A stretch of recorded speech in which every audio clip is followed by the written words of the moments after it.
today we have a session, study circle, Ind As 150. We have an eminent speaker with us, CA Mohan Lavi. I request Bengal Bank Chairman to escort the speaker presented.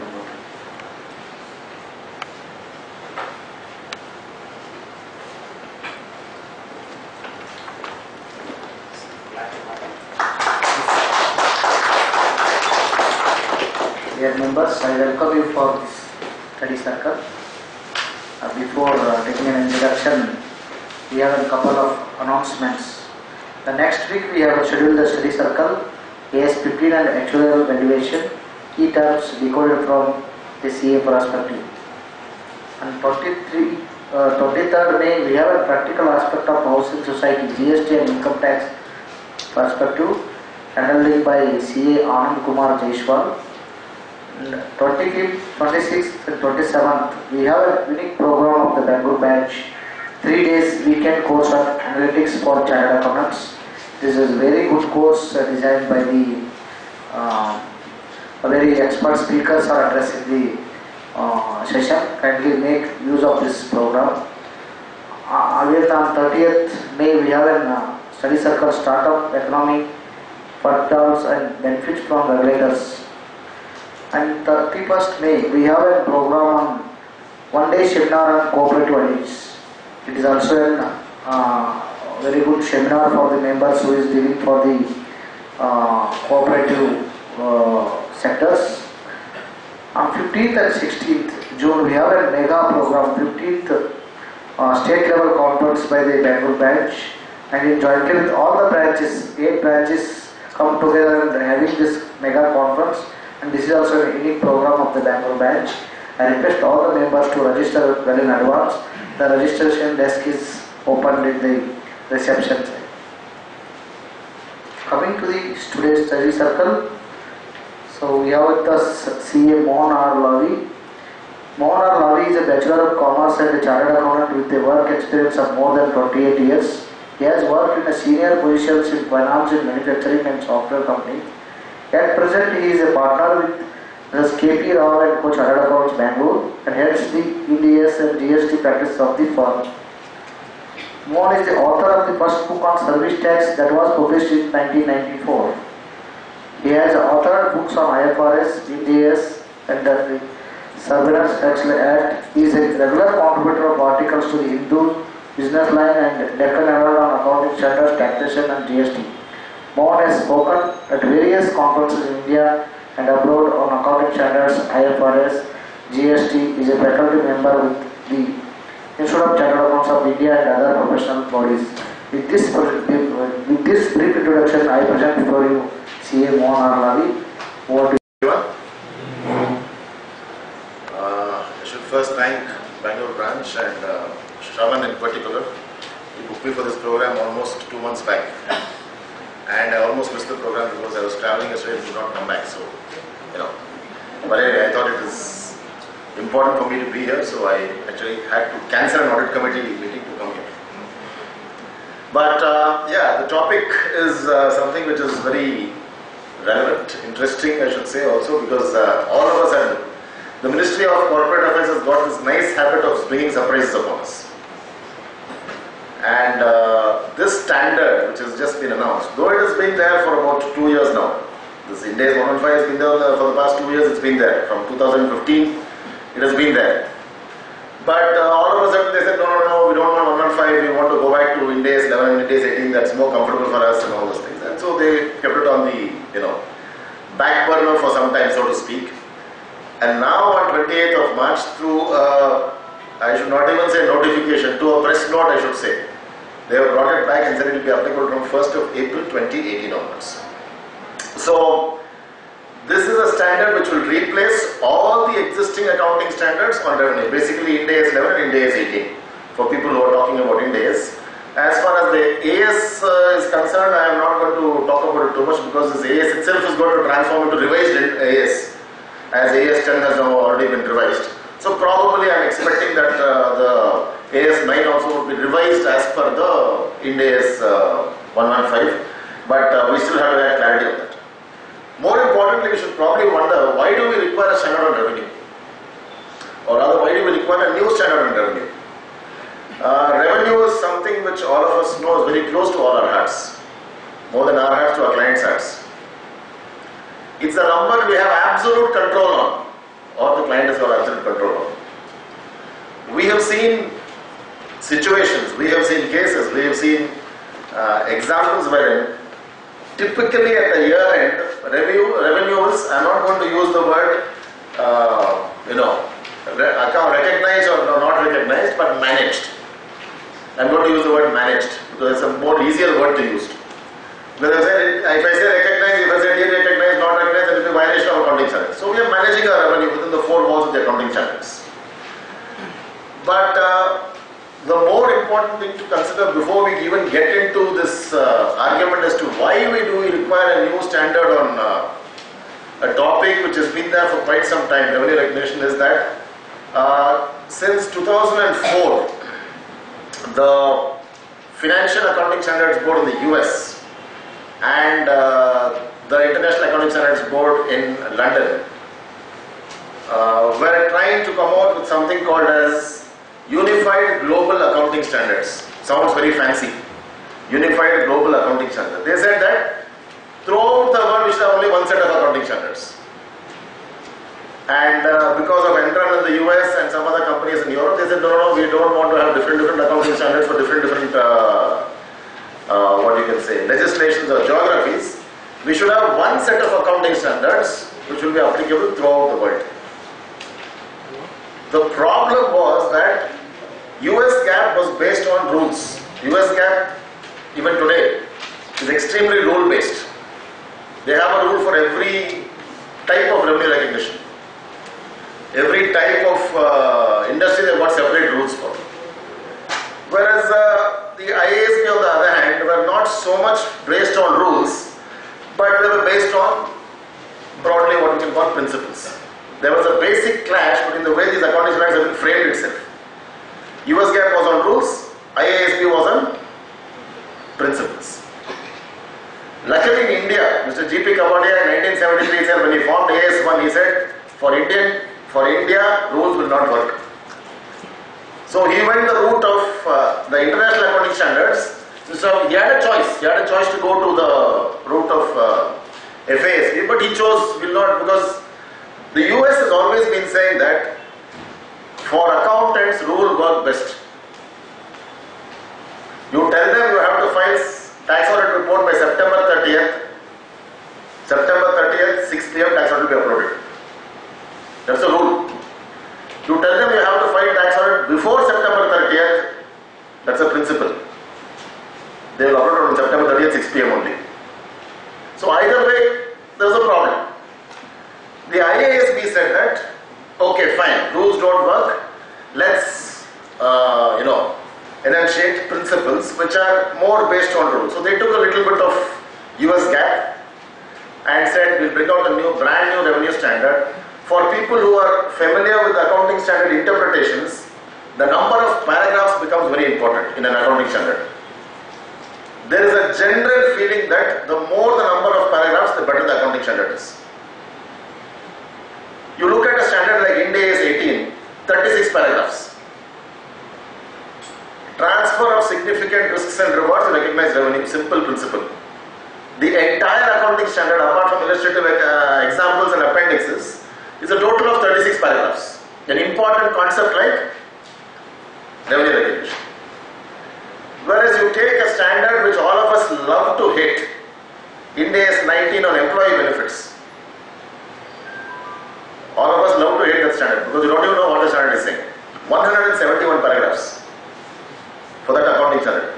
So there was a problem here because for a standard like employee benefits you got 171 paragraphs, but for an important concept like revenue you got only about 36 paragraphs. So the IASB said, okay, let me do one thing. I will borrow some principles from the US GAAP.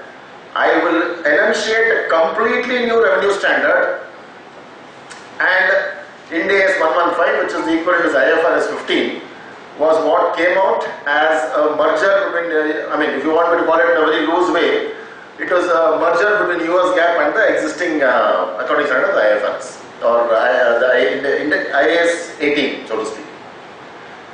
Now, why is it important is because they said that when I'm framing a new accounting standard, if I have to move away from principles, I have to think of one common rule, which will apply for all revenue recognition.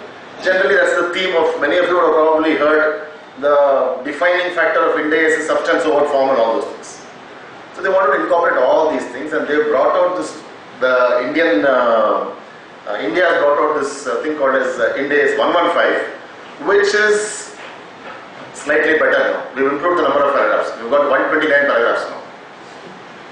So from 36 we have moved to 129 paragraphs, and the guidance is substantially more in the Ind As 115 than it was obviously in the Ind As 18, so to speak. Anyway, this is supposed to be the objective. Establish that the principles entity shall apply to report for, just to give you a brief background as to why this is important. Uncertainty of revenue and cash flows are got out of the customer. The standard also goes ahead to define what is revenue.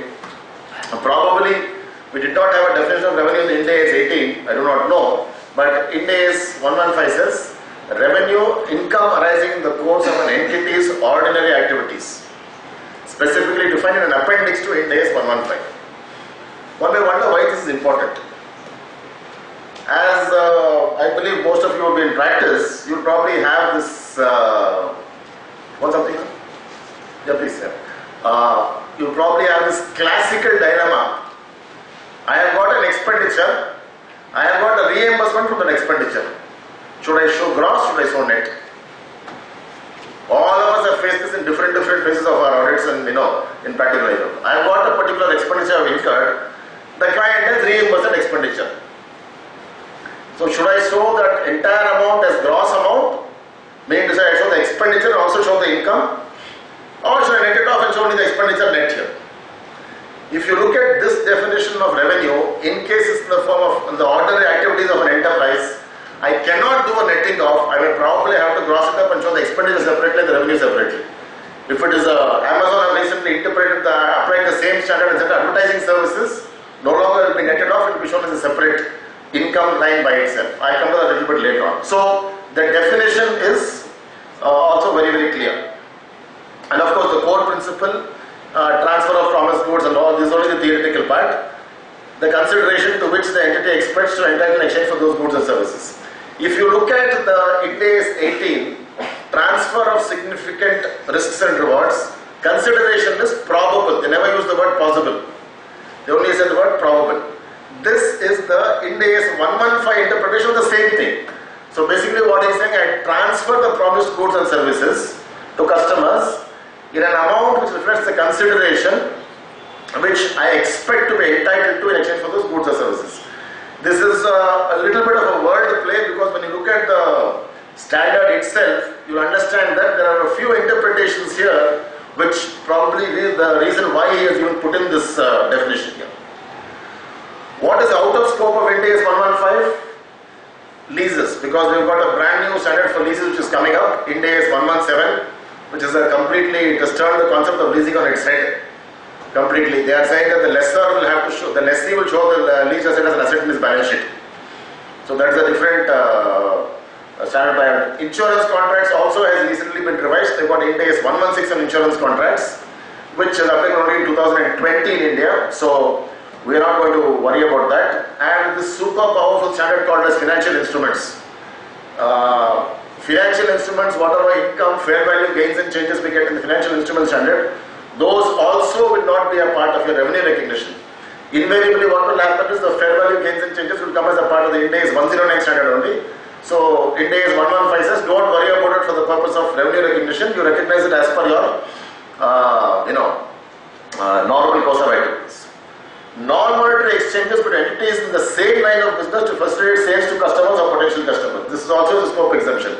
I have to be in the same line of business and I have to facilitate sales to customers or potential customers for non-monetary exchanges. This will invariably apply in the advertising industry.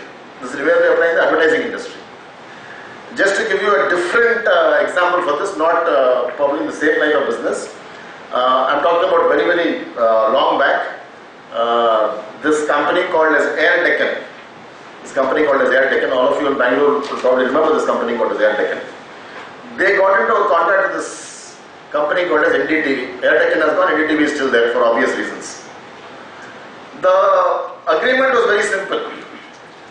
Air Deccan said every day for 3 minutes, 7:33 to 7:36, you put the advertisement of Air Deccan aircraft flying, landing.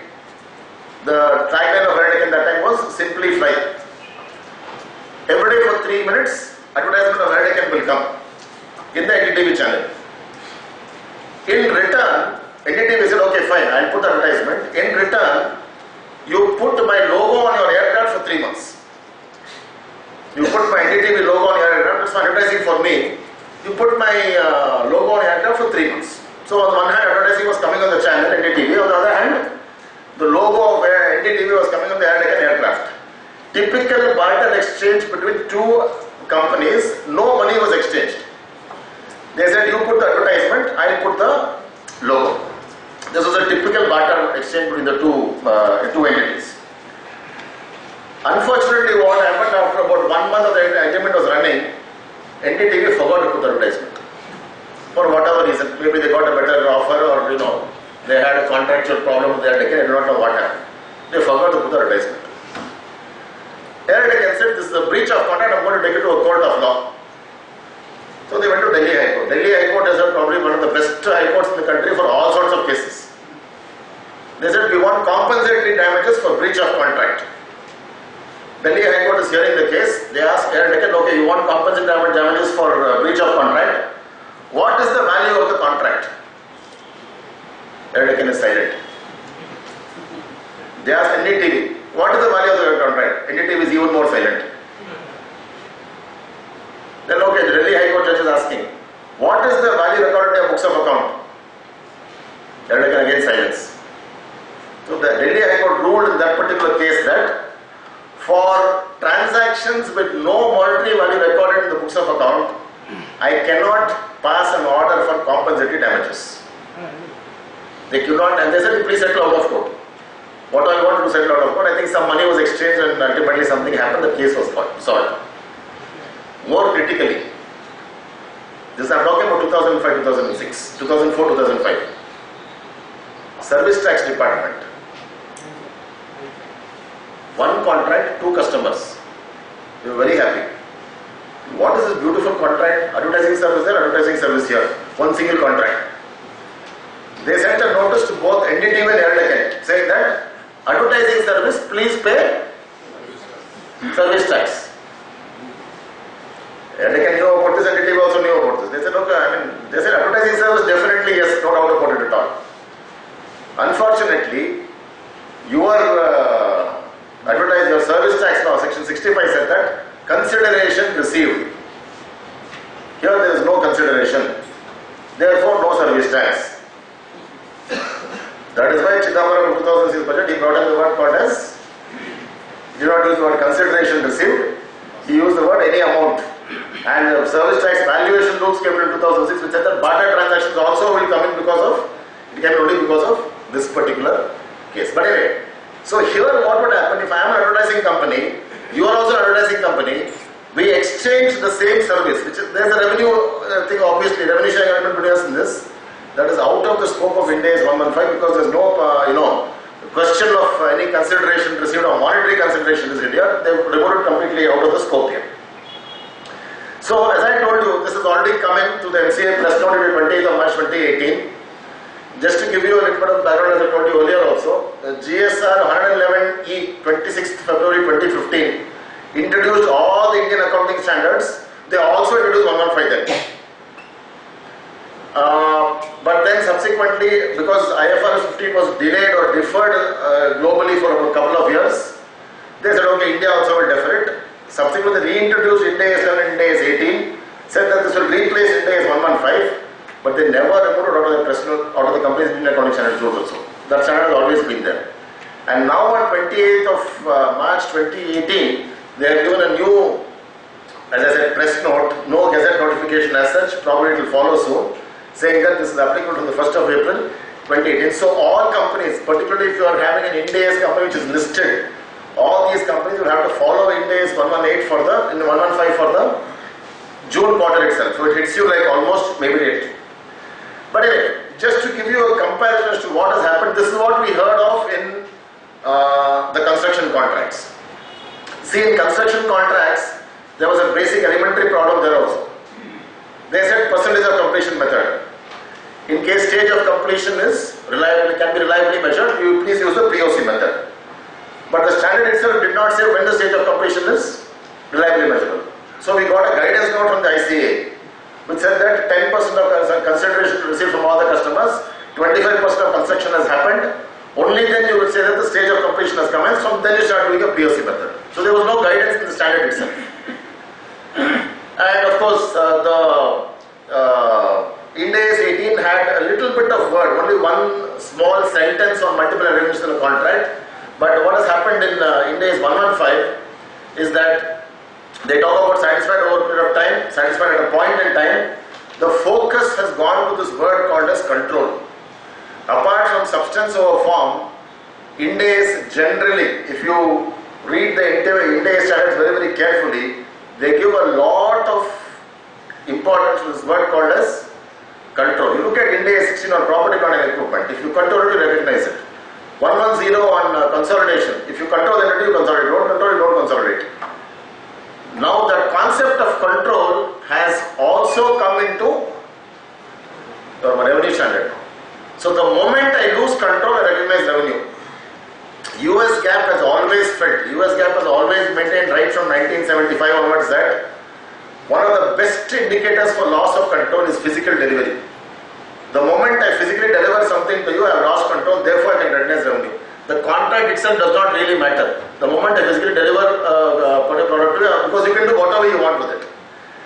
Ind As 115 have moved in the direction of and said that the focus is on control now, and this transfer of significant risk and rewards, which all of us were interpreting in our own way we wanted, that will go away. We now have to look on this concept whether we've actually lost control. More than lost control, I think we should use the word transferring of control. Have I transferred control to the other person or to my customer? Only then, and only then Ind As 115 says you'll have to probably recognize your revenue. So this forms the most important slide in the entire standard. There are 5 steps for revenue recognition which has been devised or which has been mentioned by 115. The first step is identify the contract of the customer. Second step is identify the performance obligations in the contract.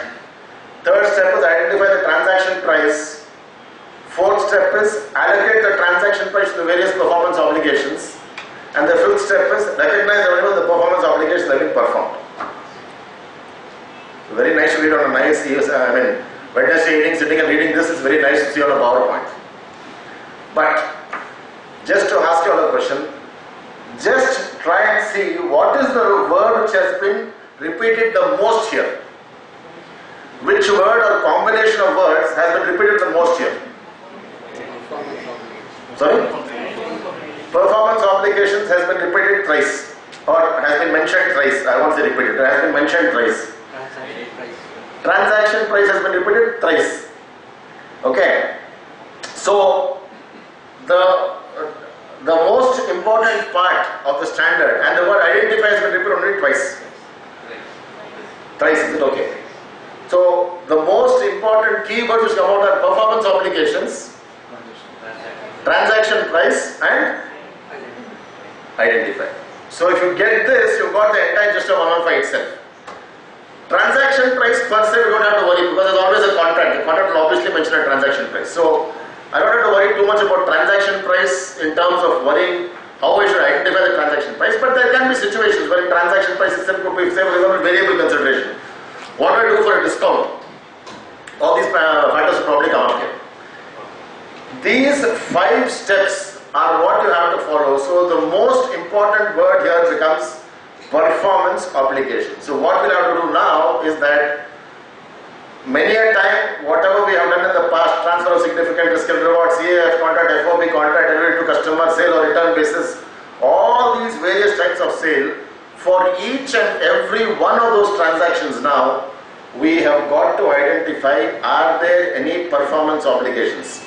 Now, just to clarify, performance obligations need not necessarily be written in the contract. They can be by custom also. They can be by custom also. Chartered accountant tells his client, give me statutory audit, tax audit free of cost. Performance obligation. I think it's a very good deal to offer the client. Give me statutory audit and do tax audit free of cost for 2 years. 3 certificates free. All these are performance obligations. You have to allocate it to the various services you are offering here. This would become the most critical stage of 115, wherein we have thought that risk and reward has actually been transferred, but if you look at the performance obligation, maybe something is pending from my side. Maybe I've actually not transferred control. Maybe I have partial control. These questions will crop up. So one of the things we probably have to do for implementing 115 is, the first thing you'll have to do is, this is of course something which comes across very frequently in the Ind As world. You cannot do an Ind As audit without looking at the contracts. Vouching is not required for Ind As audit. You require contracts. Go to the contract. Only then you will understand how an Ind As audit is done. Because without looking at the contract, I will not know what are the obligations in case of revenue. Similarly, for your other financial instruments, I will not even know what has been promised there, not promised there. There can be various situations. So we need to now first identify a contract. The next question I was going to ask me is, I have got a client, there is no contract, for him invoices contract. 90% of our clients are there only. There is no written contract of 25 pages between him and the client. I issue invoice, client pays. That is the contract. So invoice can also be a contract. The standard is very, very clear saying that even an oral contract is a contract. Even an oral contract which I promise to deliver and I deliver is a contract. So there need not necessarily be a written contract. So when I say contract, I also mean things like invoices, oral contract, obligations, promises which I am making. All these will form the basis of your contract. So this is the most important part of 115. Okay. So if we go stepwise in the standard, normally identifying a contract is very, very clear. So I'm not going to spend much time on this slide, because we know we have a customer and we have a supplier. There is a contract. Tacit understanding is there. I shall provide a service or I shall deliver some goods to you for a consideration. I will send you the goods on this particular date, you pay me so much of money. Contractually agreed upon. This is a contract. This is a very clear contract. So as long as that contract is going on for the regular nature, I don't have to really worry about performance obligation in that. But suppose the customer calls up and says, okay sir, I've got a new order for you, I've got something else I want to order, may not necessarily be a service you've been offering in the past, can you do this also? And you take it up. So maybe you have to identify whether you have to do a separate contract or do the same contract. So this part of 115 which talks about identifying the contract is fairly simple. As long as you have gotten to revenue recognition, as I said, invoice, oral consideration will not be a problem. The problem would probably arise, when do I apply 115, when do I combine contracts, when do I segregate contracts. So this is a pure literature which is coming in from US GAAP. Whatever has come from 115 has completely come from US GAAP. There are very clear indicators here. They are negotiated as a package of single commercial objective. The amount of consideration to be paid in one contract depends on the price of performance of the other contract. The goods or services promised in the contracts are a single performance obligation. In these cases, I can combine both the contracts and put them into one. I will apply Ind As 115 only to this contract. Just to give you a small example, many of you will probably be familiar with this. An SAP implementation project. SAP implementation normally takes about 18 months, if I am not wrong. They say 12 months, but finish in 18 months. It's like the real estate industry. They will say 12 months, but they will finish in 18 months. At the end of 18 months, he will say that any problems you have got, any upgrades you have got within this 18 months period, I will also give it to you free of cost. I will give it to you free of cost because you have implemented SAP. I will bundle it up into this package only and I will give it to you. There is no separate consideration which has been paid for these additional things or tools, whatever you may give. A GST module, non-GST module, whatever you may give. Now, what will happen here is that SAP should consider whether he has given this as a single package, which he obviously has because he is not charged for it separately, or he can say that at the end of 18 months, we will re-enter into a fresh contract with you for the maintenance part of it, which will also cover the upgrades to be given. In that case, you have to apply 115 separately for the maintenance portion of it.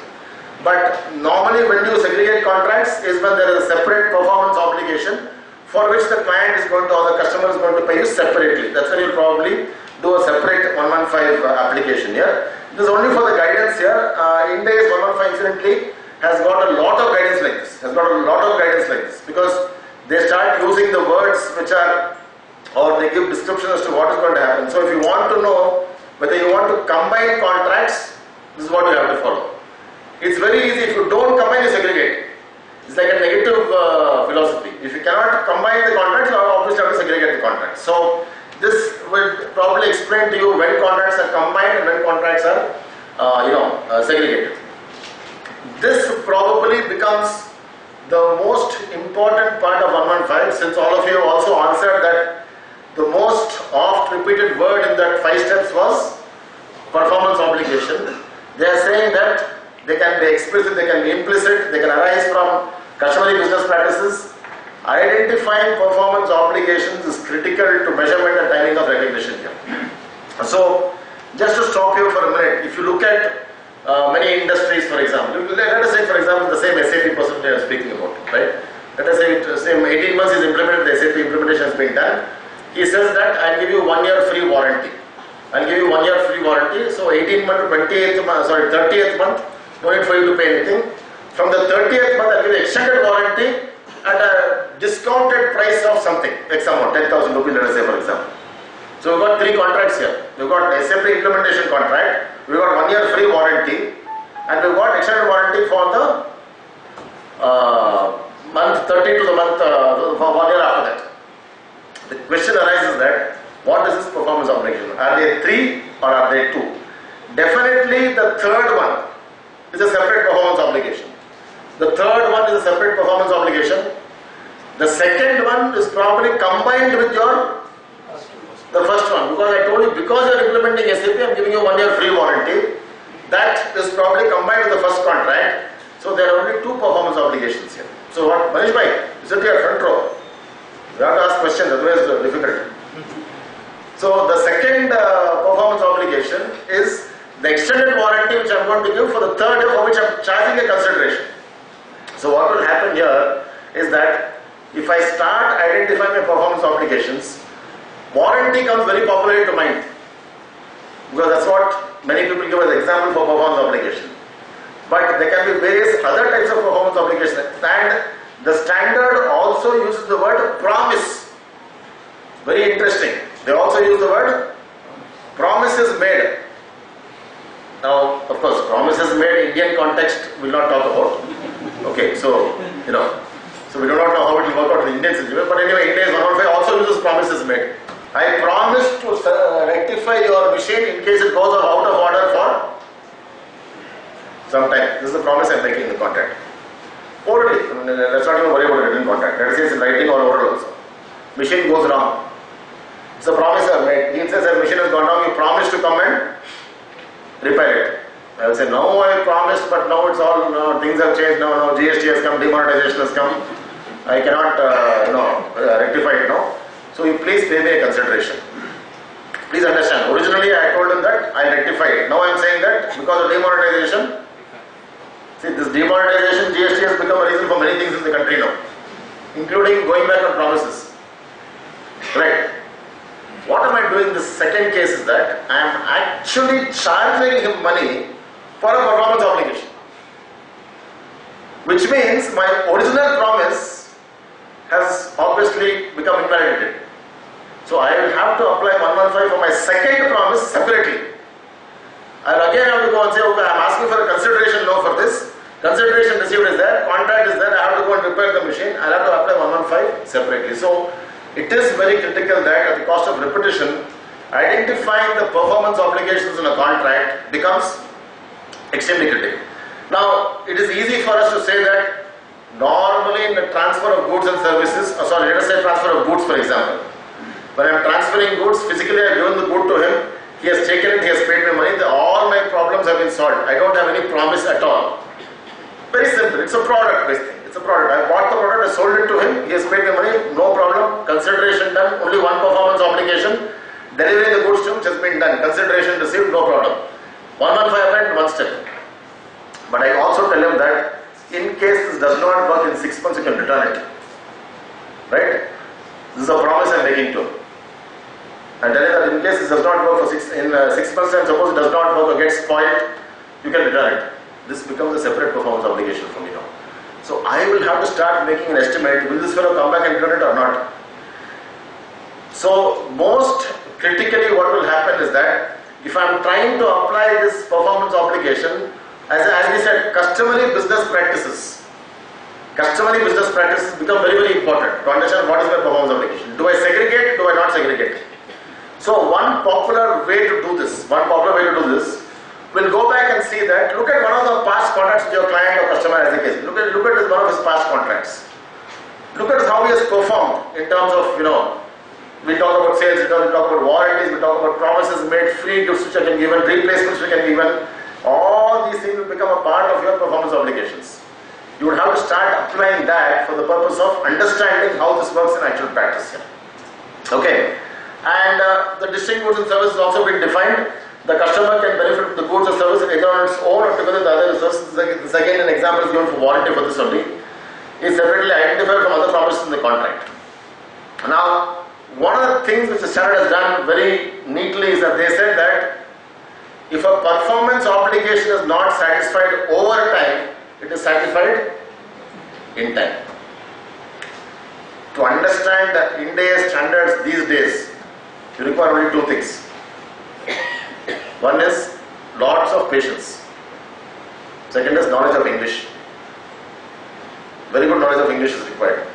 Unfortunately, NCA, they have actually promised some time back in 2015, they promised I'll give you Hindi version of Ind As. But I don't know why it has not come. So maybe the word, Ind As itself, there's no Hindi meaning for it. So maybe that's why they did not bring it out. So that's why we've got only English Ind As standards right now. So what is he saying? By default, he's saying that I first have to eliminate whether my performance obligation is made over time. If it is not made over time, it is made in time. I'm sure somebody from India has got a hand in all these things. Sure. In drafting this surely somebody's got a hand in this. Okay, so what is a public company? What is a private company? Company not a public company, it's a private company. Something like that only. So all negative definitions come into play. My first test will be that I will have to apply this to see that whether I am transferring this call or I am satisfying this performance obligations over a period of time. If it does not meet that test, I will have to do it in time. For that also the standard has given some very clear guidance. They say that when it is satisfied over time, when the customer simultaneously receives and consumes the benefits provided by the entity's performance, I told you, English is very, very important. Receives and consumes, don't think of hotel here. Receives and consumes in terms of transaction you have to worry about now. The entity's performance creates or enhances an asset, for example, work in progress, and the entity's performance does not get an asset with the order due to the entity, and the entity has an enforceable right to payment of the performance completed date. So, basically what he is saying here in Ind As 115 is that as I am doing this performance obligation, is the customer also a part of this journey with me? Am I transferring to him as I do it along with, as I am satisfying this performance obligation, SAP implementation, whatever it may be, is the customer also walking along with me the same journey? One condition has to be met.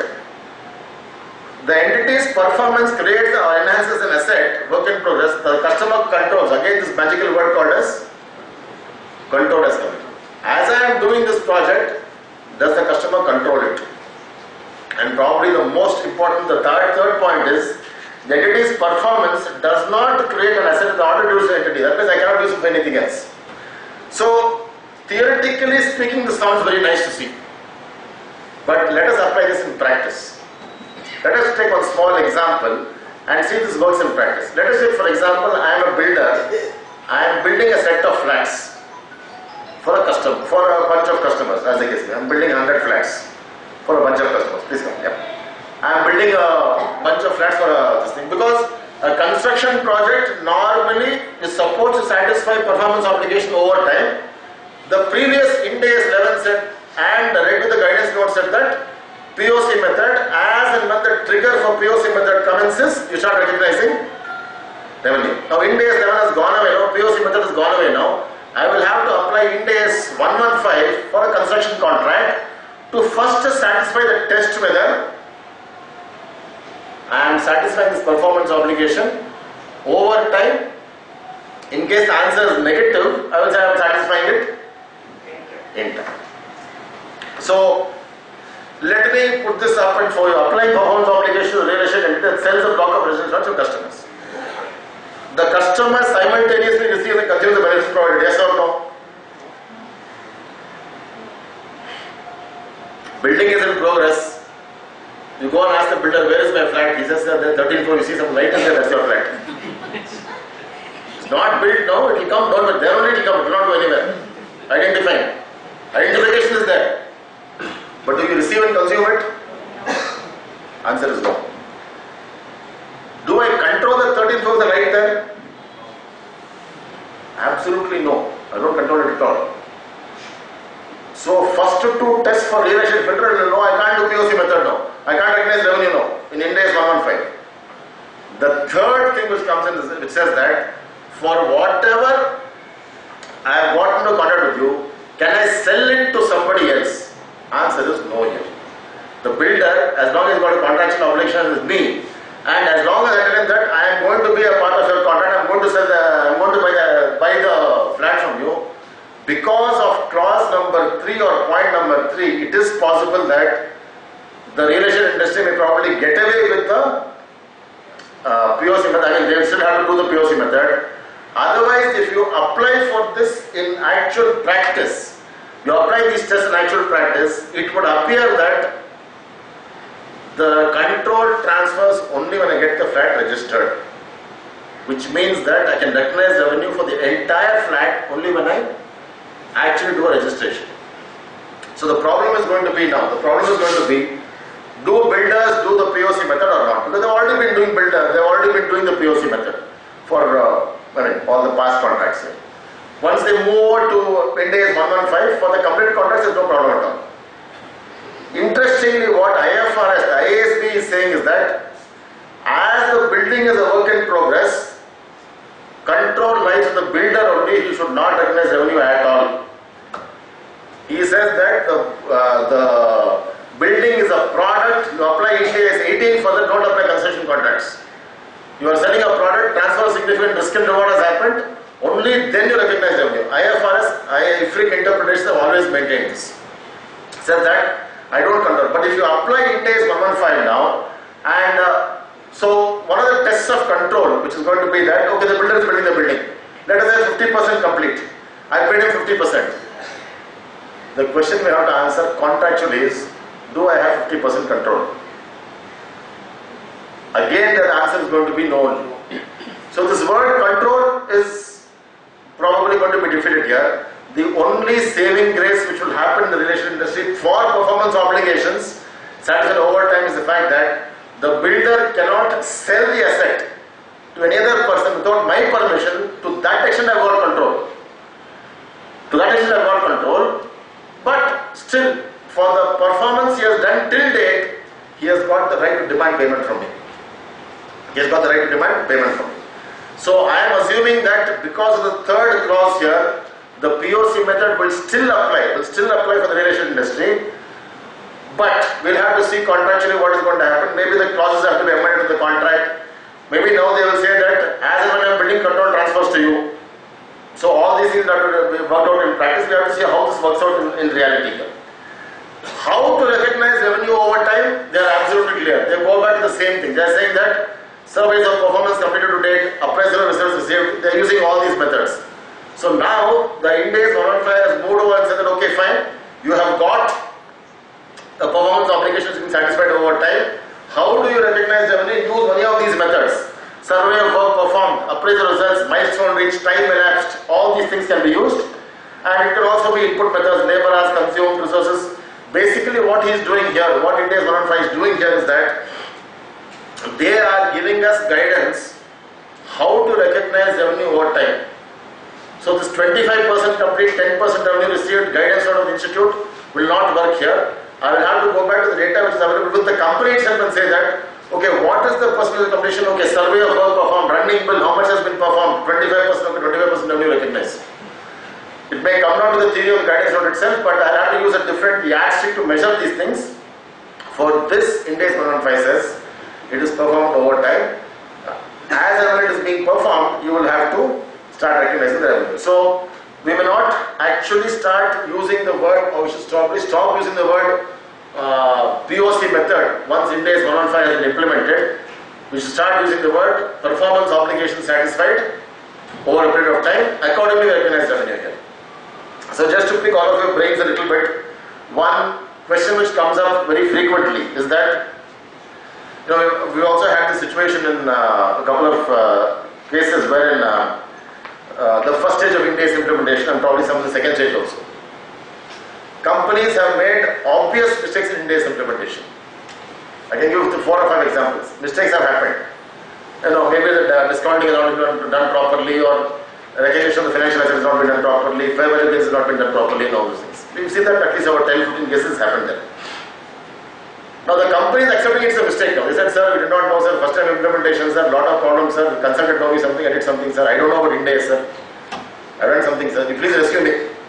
Last sentence is most important. Please rescue me. If he has done a mistake in the previous year, it becomes a private item. Ind As. I should take shelter under that Ind As 8 which says that willingly he has committed a mistake, only then it's a private item. I asked him, did you know you are committing a mistake? I can tell all of you with great degree of certainty. You ask any Indian accountant, do you know you are making a mistake? He will say, no. Nobody is going to say, yes, I made a mistake wantonly. In that case, it becomes a bad. So I told him, I take shelter under the clause that you are not aware of it. Mistake happened somehow. Rectify in the current year. We've seen this happening. So one interesting question which one person asked was that, are there no penalties for doing improper Ind As implementation? I don't know, please don't go and tell anybody about this. They'll implement the penalty immediately. I said one good reason can probably be that people who are there, they themselves don't know what is right and what is wrong. But the fact remains that the why I'm telling you this is because it becomes important for us to understand that right now at least the regulatory mechanism is such that at least in the accounting world, at least as far as Ind As accounting standards are concerned, I have got the liberty to say now that okay, last year mistake has happened, no problem, throwing up in the current year, we'll adjust it, we'll make it proper, we'll make it okay, no problem at all. But once, penalty of 50 rupees per day for every mistake made for 3 days comes in, we have a problem with that. Thankfully now that interpretation not there. The reason why I am telling you this is because suppose you say you don't identify a performance obligation, what happens? But suppose you don't identify a performance obligation, what happens? This becomes a very important part of the Ind As regulation here. The standard has also told us that assurance types of warranties are not a separate. When I am using the word PO here, I mean performance obligation, not purchase order. When I use the word PO, it means performance obligation. So now you start, one of the things you have to use in the Ind As world is start using a lot of abbreviations. Start using BP, start using SOCI, start using OCI. Don't say fixed assets, don't say capital, say other equity. We had this meeting with the people from the IASB, and there was a pretty interesting thing which happened. The people in this side of all the Indian MCA, SEBI and all those people, they were using words like OCI, SOCI and all those things. These people were shocked. They said, what is they saying so many abbreviations here? They're saying PP, what are they saying so many abbreviations? So, the lunchtime person asked me, he said, what we should wear, when over there. I said, don't worry. When he comes after lunch, you ask him, does IASB prepare Sapna? Yes, what is Sapna? I don't know, but I tell you, wait. He said, what is it? Statement of accounting policies, notes and accounts. So this person went back and told the IASB, when the vice chairman was there, do people prepare Sapna? The fellow was shocked. What is Sapna? Where are you preparing? What is it? How does it look like? How does it look like was a very different question, but anyway. Then we told him statement of accounting policies, notes and accounts. So you start using these words now. PO means performance obligation now. So they have said that assurance type of POs, not a separate performance obligation, you can create a provision as 8 days 37 only. But service types of warranties, extended warranties for example, will definitely be a separate performance obligation. Invariably, one test which may not necessarily meet the consideration received, what you can say, test. Still, one test can be that, am I charging separately for this? When I say am I charging not this customer, for this customer can be written into the contract itself. But am I charging others separately for this? That could be one way in which we can probably recognize whether warranties, extended warranties, additional warranties given, these all can be probably separate performance obligations. And it is very clear that once a performance obligation has been identified separately, you have to remove it from your revenue. We'll go back to step number 4 in that 5 steps. Step number 4 said that recognize revenue as and when the performance obligations, step number 5, sorry. Recognize revenue as and when the performance obligations have been satisfied. So my first stage is identify the performance obligations. Second, then I have to segregate the revenue as and when the performance obligations are being satisfied. Okay. There is also a lot of guidance in the Ind As 115 literature on this concept of principal versus agent. A lot of it we know in practice, because the definition has come across from all the present Ind As also has come in. Invariably, they have said the same things. Not much of change in terms of how a principal and agent relationship changes here. But they have used some very interesting literature here. They have gone back to the concept of control. Does my agent control the goods, yes or no? If he controls the goods, that means obviously I have transferred, I become the principal then, because I sold the goods to him only, not to the end customer. So this test of control becomes very important. There are various definitions of control in Ind As. I have always believed that control cannot be defined. Control can be seen. Control cannot be defined. I can say control means 51% shareholding. People will come, we know who controls. I've always been asking this throughout, wherever I go, I've asked them this question. Who controls the Reliance group of entities? You normally get one answer only. What is the answer? Who controls the Reliance group? Sir? Ambani. No, which Ambani is important? Yes. Mukesh Ambani. So everybody, right from Delhi, wherever they want, Chandigarh, they all said Mukesh Ambani. Bangalore, Chennai, everybody. I asked the same question in Bombay. Same Ind As. I was doing Ind As 110. I asked them the same question. I said, throughout the country, this is the answer I've got. What do you all feel? They say, entire country is wrong. In actual practice, they said that Nita Ambani controls the entire Reliance group. They are probably closer to the action, so they know better. Okay, we do not know. It's a question of interpretation. So I can define control in any way I want. What is ultimately going to happen is, I have to demonstrate I have got control. If I don't demonstrate, then there's a problem, because I can look at the theoretical definition of control. That's why if you look at the consolidation standard also, they say that all the 51% and all those things, majority board of directors, all those things are only for the purpose of tests of control. So I am going to use the word demonstrable control here, bring the same concept of revenue and say that, have I actually demonstrably transferred control, in the sense that, does the customer, or let us say for example principal was the agent, does the agent control the goods? And for that, interestingly, Ind As 115 has come out with a small note which says that directing the use of obtaining benefits or preventing others from directing the use of the goods here. And I go back to this. Okay, sorry. The theme of the standard seems to be, of course, this is in para 31 only of Ind As 115. They say that an asset is transferred when the customer obtains, again we get this magical word called as control. So now they have finally said that I will try and give some few guidance as to what this control is. And the tests of control seem to be that who bears the inventory risk, ability to change the pricing, and ability to direct the use of the asset. These are 3 tests of control given in your Ind As 115. So one important part is that inventory risk all of us are already facing on a day-to-day basis. Can I change the pricing? I may not want to change the pricing. I may not actually change the pricing also. Do I have the ability to change the pricing? Answer is yes. then obviously I have got control. If somebody else has got the ability to change the pricing, then they have obviously got control here. That means I have transfer control to them. And I have also got the ability to direct the use of the asset, which basically says that I can tell that person to use asset in this particular way only. That means I still have got control here. And luckily for us, Ind As says any one of these are only indicators of control. So one of the things we need to understand here is that if I apply these tests together, you got to get different answers. I'm not even having inventory risk, but I may have the ability to change the pricing. It's possible that I may have the ability to change the pricing. Luckily, Ind As 115 says any one of these tests, the answer is yes. That means there is control. I still have retained some control here. Therefore, we will recognize the revenue here. So this becomes a very important part. Principal agent recognition of revenue generally for any sort of transfer of goods. All these we have to apply this test of control very rigorously for the Ind As 115.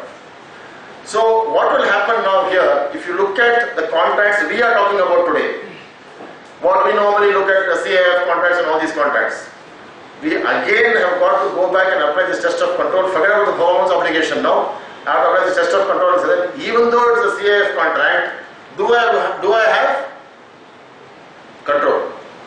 This has to be done on a contractual basis, contract to contract basis. I still remember one of the few audits we had very early, long back, when I was doing my articles. It's very interesting, talking about control here, this becomes very important. Was a company in Bangalore called as HMT. That time it was doing very well, the mission tools division was doing very, very well. And the only instruction given to our boss when we were doing audit was, find the maximum mistakes possible. We didn't say anything about Ind As and AS and all. That time no Ind As was on there. Find maximum mistakes possible. So we observed on, I am probably talking about 1991, 1992, 93. We found that 28th of March 1992, or 1993 let's say, there was an invoice for a machine number which was sold by HMT to a customer in Coimbatore. PS institutions, Coimbatore. There was an invoice signed by, invoiced by HMT. It was about 4.5 crores was the value of the machine. And, the revenue was recognized. The invoice was on 28th of March 1993. We observed, we did a physical verification of stock on the 5th of June. That time we were not having so much of pressure for closing and all. We had a lot of arams doing, no problem. We could do three stock verifications we could do separately. We did a physical verification of stock on the 5th of June. And we found that same machine number, same machine is lying in the inventory of HMT in their factory. Same machine lying in the inventory of HMT. 28th of March invoice raised. 5th of June machine is in front of our eyes. What did our boss tell us? Find maximum mistakes. We called him out. That time no mobile phone also. We called him out. He has also not seen 4.5 crores mistake in his life, I think.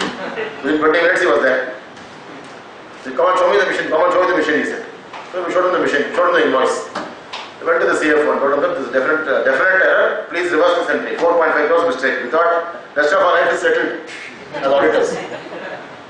He said, see, I have invoiced the customer. He has paid advance to me. Okay. The risk for carrying the goods from Bangalore to Coimbatore is his.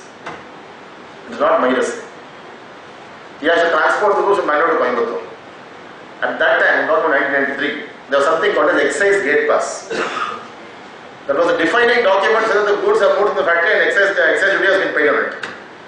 This look, I have got excise gate pass also. What else do you want? Customers paid advance. Transporting goods from here to there is his responsibility. I got excise gate pass also. Invoice is there. Machine begins is actually immaterial. Don't worry about it at all. So 4.5 crores mistake. Very disappointed. So we said, okay, fine. Obviously, we did not understand the concept of risk and rewards. At that time, we did not have the what you can say educational material to ask him who bears the inventory risk. Suppose the machine is destroyed by fire. Will a Coimbatore customer say, no, it doesn't matter, okay, happy, be happy, no problem, you won't. So you are bearing the inventory risk, in which case you actually not transferred control. At that time, of course, so much of guidance was not there, so we let it pass. that's okay. We said okay, fine. But most importantly, what happened after 1 week after the statement came out, we found that we were sitting in the CFO's cabin. He had gone on leave. He said, please use it for finalization. We opened his drawer, we opened his desk, and we found the excess gate pass in his desk only. Then that's okay. That doesn't matter. He had excess gate pass with him, so obviously control. He had a lot of control, obviously. So he was applying 105 very early from 1992 itself on this. So I would have to say that if any one of these invariably, as we know in manufacturing companies, invariably, inventory risk is normally not transferred till the event occurs. That means physical delivery occurs. That itself is an indication in 115. It says that physical delivery seems to be the best method for understanding that I have transferred my inventory risk. So the 115 has given a few examples on how to do this, control. Website connecting buyers and suppliers. He said only an agent. They've been very clear because I don't control anything here. There's no control. I've got a buyer, I've got a customer, he's done. So it's only agent here. And they've given a couple of other examples as to what is a principle also. Suppose a customer wants a specialized equipment. I outsource it to another manufacturer. So my customer wants a specialized equipment. I cannot do it myself. I give it to a separate manufacturer. But the customer says, any change in designs you are responsible. Don't worry about pricing and all those things. Any change in design you are responsible. So in this case, the examples given in the chart says that if I am responsible for any changes in the specifications, I become a principal, not an agent. Because I'm not only getting him a commission, and also I'm having a responsibility to that to actually see that a specification has changed all those things. And of course, negotiate with major airlines, purchase tickets in advance, sell to customers, entity is a principal. They've given just a few examples here. So this test has to be applied very clear. Step number 3 is transaction price, variable consideration. Discounts, rebates, refunds, credits, price concessions, incentives, performance bonuses, other similar items. Expected value or most likely amount. Very important. Expected value or most likely amount. Basically, what's going to happen here? When we are talking about variable consideration, we are talking about I have got excess by revenue, right? I've got excess by revenue, but I don't expect the entire X to come because there are going to be some returns which come up because of the past practice and all those things. So I have to do X minus the probably returns here. Ind As 115 says that expected value of the most likely amount will have to be used for understanding what is the variable consideration. There are plenty of examples here for variable consideration. I'll give you one which will probably be very close to your heart. Amazon, which all of you are probably very familiar with. They've got an accounting policy in the US which says that whatever I sell every month, 2% is returned on an average. Whatever I sell every month, 2% is returned. Mobile phone, fashion garments, groceries, whatever it will be. They've got different segments. They've got different rates for return. On the basis of the returns, they say that for all these things, I don't recognize revenue for the extent of 2%, 3%. Say I say 100 rupees, I'm selling it, 2% returns and 98 rupees and 98 rupees. They've got a lot of data to actually back this up and say this is what is going to happen. When they opened the office in India, they also copied the same accounting policy. So I told them that, I happened to meet them and told them that you're making a mistake here. 2% in India. Not going to work. What should I do? Don't make an accounting policy. Wait for 6 months. Please don't make. Do you have to make an accounting policy? No. Only December is closing for US. No. Wait for some time. Don't make an accounting policy. See how the Indian situation operates. Then you have to take a decision accordingly. If I have to use the word expected value or most likely amount, I need some data with me. They were coming out with the Indian macro for the first time and they said 2%. I said, no, please drop the accounting policy. Don't say 2%. They said, fine, good. Then they brought out this beautiful thing called as 30-day return offer. When they first came, they also brought out 30-day return offer. That even complicated things. So I told them that. Now, all the more reason why you have to be very, very careful. You have to have two benchmarks now. One is for normal sales, what is going to be my returns. One is for my 30-day return offer, what is going to be my returns. You segregate into these two things. Look at data for 6 months and make accounting policy accordingly. I just had to do that advice. We got very interesting statistics in 6 months' time. And Amazon as a company company is very big in data. They have a lot of data with the customers and all that stuff. That's why you get all those advertisements and all that stuff, right? Can you guess the percentage for returns on the 30-day return offer? Sorry? 7%. 90%. Yeah, okay, not so bad. 28%. 30-day return offer, 28% return. Drill down the data, when was it returned? Out of 28%, 80% on the 28th day only. What was the most returned item? Take a wild guess. Mobiles, no. Mobiles, no. No garments. Men's shoes.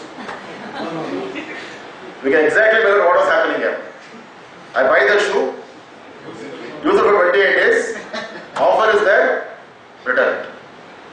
So this man had a problem. He said that if 28% of the people are returning my goods here, is my revenue actually true or not? Should I even show 100 minus 20 or should I show 72 only? I know my estimator also does the same thing only. It doesn't really matter because you got an average here. In the normal course, the returns are about 8%, which was okay. I mean, normal course, so as against 2% in the US, is 8%. That are not very, very clear here.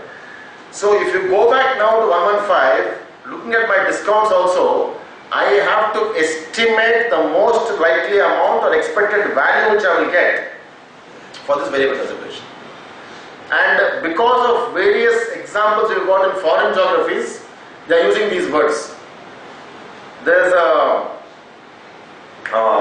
what you can say, store called Tesco in the UK, pretty famous for just like your football and all those things. Tesco in the UK. And these people came out with a nice survey. They said that invariably, they said we've done a global survey, and the survey has proved that people who walk into a store like this, like Tesco, tend to buy the things they see first. I don't know where this came from, but anyway, the survey is there. They said the moment you walk into a store, people tend to buy the things they see first. This Tesco were very smart. They said they told all their suppliers, if you want to put your goods in front of the store, correct, you have to pay me an incentive. Purely estimate only. If you want me to put your goods in the front of the store and not in the back as it is now, please pay me an incentive. All these people have said, okay, global survey, very good, we'll have to do it. So everyone running behind Tesco saying, I pay you more incentive, please put mine first. I think that bar they're talking about, I think that area most of the time Indians only were there. So what we used to do, they used to go around the entire store, come outside, not buy anything. So this person has paid money to put his vehicles, but still not being sold. What Tesco did was, they actually, this incentive from the dealers or the suppliers, they made an overestimation. It became a very big revenue scandal in the UK. On what basis have you done this incentive? Number of products sold. Do you have history for this? No. No history. No track record at all. There is a, people are familiar with Kerala, understand. In Cochin there is a very big mall called as Lulu Mall. And they always say it's the biggest mall in South Asia, in India, or in the entire world, whatever it may be. Now, people in Kerala previously used to go for a walk in a park. Now, what they do? So, you must identify with this. Must be familiar to you. They go to the walk because it's entirely air conditioned. Park is not air conditioned. So, why waste time in going for a park and all those things? Mall is there. You can see some this thing also, window shopping also. Walk also is done there. So, there was an overshipment of revenue in the case of Tesco, and they said that all your incentives which you have claimed for dealers, what was the basis? What was the basis? Now, this was one of the few cases where actually somebody went and asked the auditor, did you audit Tesco at all? They have shown such a huge amount of revenue, what is the basis? And as all the auditors do, they showed a brilliant Excel sheet and said this is the basis. Excel sheet had a lot of formulae and all those things. But the regulator was not convinced. He said this is not the basis on which you should do your auditing. There was an overshipment of revenue which was proved to be actually wantonly only because this is entirely my control. So Ind As 115 has brought in this concept now and said that most likely amount or expected value, which means that if you are the auditors of a company which is doing any of these variable consideration, the first question you're going to ask them is, do you have data? What is your past data? What is the average you are taking? This point of variable consideration would arise only from data, not from anything else. Estimate can probably be made in the first year, but subsequent to the first year, I have to do this thing here. Also, the second thing is also very, very important. They said that significant reversal in the amount of cumulative revenue recognized will not occur. So, from a variable consideration, I should also have this in mind, saying that I am doing an incentive which I am going to get from you. I am making an estimate that similar to Tesco's case only. That should not turn out to be false. So significant reversal should not happen for the revenue here. And only in that case, only in cases where there is a most likely amount of expected value is there and a significant reversal is not going to happen, only in these two circumstances can we say that it's a variable consideration which I am going to account for. I showed as revenue in my books of account. And the third part, of course, is already there in your Ind As 18. I have not seen a single company in India which has followed this. But anyway, they apparently seem to like it a lot, so we'll continue with this. Existence of a significant financing component in the contract. Basically, what they are saying is that if I have got a normal credit period, and for one single customer I have given an extended credit period which is abnormal. We use the word abnormal here because normally, it is against my normal credit period. Ind As 18 and thereby Ind As 115 also says that there is a significant financing component, so the contract has to be broken up into sales contract and interest revenue. Artificially. The only additional guidance which Ind As 115 brings to the table here is that they say that if the contract is only for, if the credit period is only for more than 1 year, so that is the additional guidance which has been given here. So I would not look at contracts which are less than 1 year now. Any contract which I have got, what you can say, credit period of more than 1 year, only in those contracts I will test and see whether it's an abnormal credit period, in which case I have to break it up artificially into my revenue for sales and my finance income also. Non-cash consideration, they use the word fair value. All of you who are probably familiar with a little bit of a little bit of Ind As will probably understand that there's nothing fair in fair value. There's a definition which is there, is the price which will be paid normal transaction between two people and all those things is there in 113. But we have seen in practice also that fair value can change very dramatically. Fair value, I mean, I'm not even talking about quoted market price, I'm talking about general situations when there's a fair value. But anyway, if I'm the same barter transaction of Air Deccan, if I'm applying Ind As 115, I will go back and test what is the value of the advertisement. 3 days, how much will I charge other customers? I take it as my fair value. I will account for it in my books of account, over 3 months and amortize it. So this is similarly there in IFRIC also which is coming. So in case of non-cash transaction consideration, which invariably would probably mean barter transactions, exchange of goods and services, for all these things, fair value of the asset which has been given up or which has been received as the case may be. And the final piece in this transaction price is that consideration payable to a customer. Normally we are talking about loyalty points and all these things. That also is literature is coming from Ind As 18 here. They talk about considerations payable to a customer. So segregating your revenue into loyalty points, customer bonus points, all these things. The same guidance is there as per Ind As 18. Not much of a change is there. You will have to look at how much those customers are expected to utilize over a period of time. Make an estimation for that. Reduce the revenue in the current year. As and when the customers are, what you can say, using those obligations or expected to use those obligations, you would have to probably recognize the revenue here. In the case of airlines, this becomes very clear, not a problem at all. Because, we've got very good guidelines there. We know what is going to happen. They give us bonus points, give us a certain number of points now, and say, okay, 4 trips are free of cost, 5 vouchers are free of cost. We know how it is going to work in practice in case of airline industry.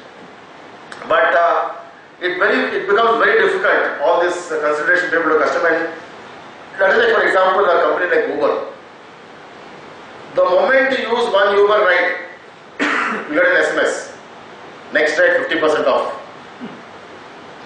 Next ride 50 rupees off. I'll drop you in Janagar free of cost. You won't say that, but I'm just telling you.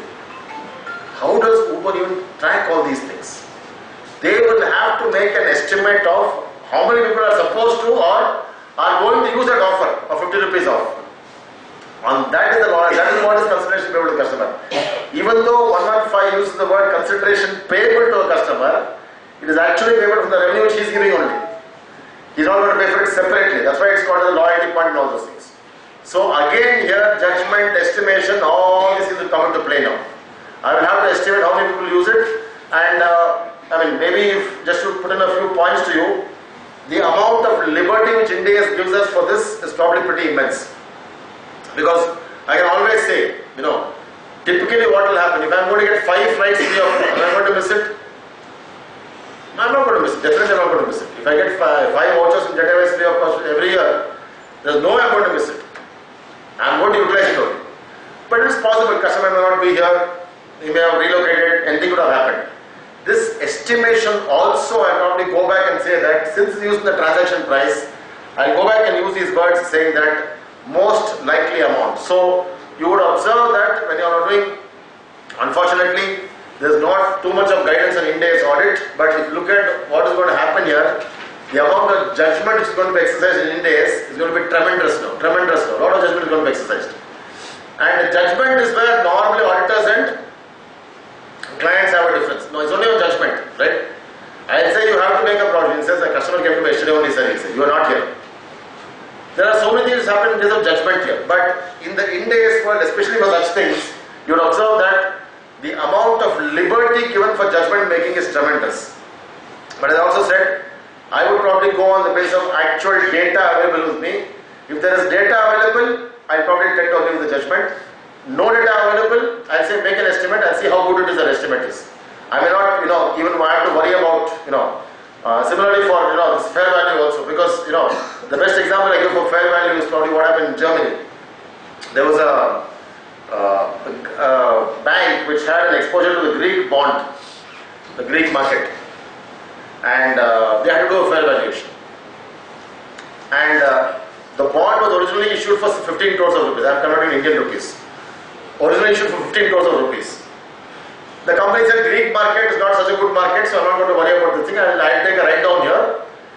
They wrote down 5 crores in the first year itself and said that because of exposure to the Greek market, I am going to value the bond at 10 crores of rupees. Fair value 10 crores of rupees. So we had an original bond issued for 15 crores. Wrote down to 5 crores, so it was an impairment made for 5 crores. The auditor came in. What are you talking? Greek market, 10 crores are. Impossible, you won't get it. I'll have to qualify an audit report, he said. This conversation happens every year, as all of you who are auditors will probably know. So we will say that, auditor will say, I'll qualify an audit report. I will tell him, I am the company. I tell him that, please remember, there's something called rotation of auditors. Keep that at the back of your mind. So next time you are being an auditor. Yeah, okay, let's come. What should we do? Okay, 15 crores to 10 crores. This actually happened incidentally. Deutsche Bank. The company told him, okay, you're not happy with my valuation. You go outside, get a different valuation. Okay, I've done 15 crores. I made it 10 crores now. You go outside, get any valuation, come. We'll see what happens with the valuation. The auditor went outside, got a valuation for 5 crores of rupees. The company said, boss, this is very bad. I had 15 crores of rupees. I got out of 10 crores, purposely went and made it 5 crores. Auditor said, now you've got 2 valuation reports, one for 10 crores, one for 5 crores. The same conversation happened again. We talked about fair value again. I will qualify the audit report, you will not be monitored next year, same conversation happened. They said, okay, why should we fight? You are my auditor, I am your client, why should we fight? We'll do one final thing.